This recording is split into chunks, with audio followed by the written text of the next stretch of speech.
Greetings, your friendly neighborhood Doug here. I'd like to share a story with you. It's a story about the teacup, the blessings of a teacup.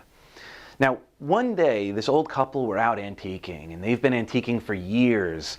And they come along this beautiful shop that's very ornate. It's got wonderful, wonderful antiques in there. And this woman is just taken aback by the most beautiful teacup she's ever seen. It's almost like the Holy Grail, like that. This teacup is behind the counter, and she grabs her husband and says, "Honey, come here, we gotta go look at this teacup," and grabs the shopkeep and says, "Excuse me, can we see this teacup? It's the most beautiful teacup I've ever seen."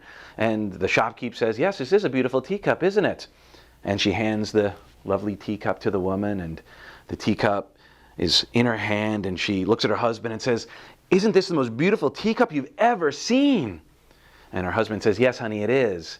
And then the teacup starts speaking and says, "Oh, no, no, no, you don't understand. I was never this beautiful.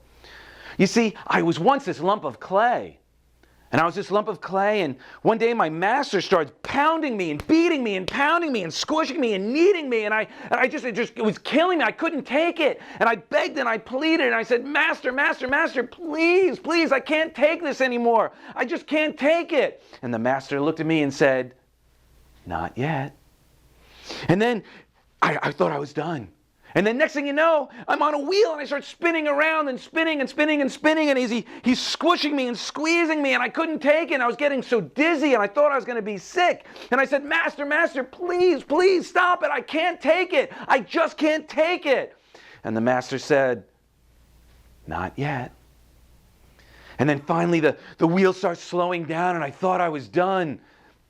And then he puts me in an oven. And the oven was so hot, I couldn't breathe. And I just kept screaming to my master, "Master, please let me out. I can't take this heat. It's too much. It's too much." And the master looked through the window, shaking his head, and said, "Not yet." And then he took me out, and I was cooling off, and I thought I was done. And then he started painting me in these fumes. I couldn't take it. I couldn't breathe. And I said, "Master, Master, Master, please, I can't take these fumes. I can't breathe. I think I'm going to be sick." And the master just said, and smiled, "Not yet." And then finally the fumes started to go away. I thought I was done. I thought this ride was over. And then he took me and he put me back in the oven, only this time it was even hotter, and I couldn't take it. And I kept screaming, "Master, I can't breathe. This is too hot. This is too hot. I can't take it. Please, please, let me out. Let me out." And the master just smiled and shook his head and said, "Not yet." And then finally he took me out, and finally I started to cool off, and it was I just thought I was done. And the master walked up to me with a mirror and put me in front of that mirror, and I couldn't believe my eyes.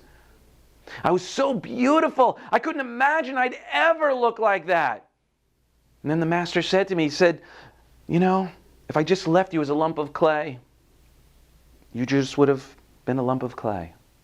And if I hadn't beat you and kneaded you and prodded you and squished you and put all that pressure on you, I wouldn't be able to mold you when I put you on the wheel. And if I didn't spin that wheel around and around, I wouldn't be able to get such delicate curves to make you so perfect. And if I didn't put you in the oven and heat you up like that, you just crumble, you dry up and fall apart. And if I didn't paint you, you wouldn't be this beautiful, ornate, decorative, expressive piece of miracle. And lastly, if I didn't put you back in the oven, you wouldn't have hardened, and you would have just faded.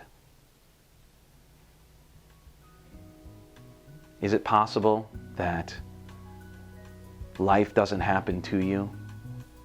That life happens for you? Food for thought.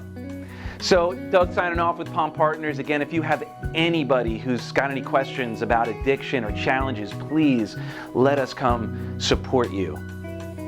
Doug here signing off. Have an amazing day.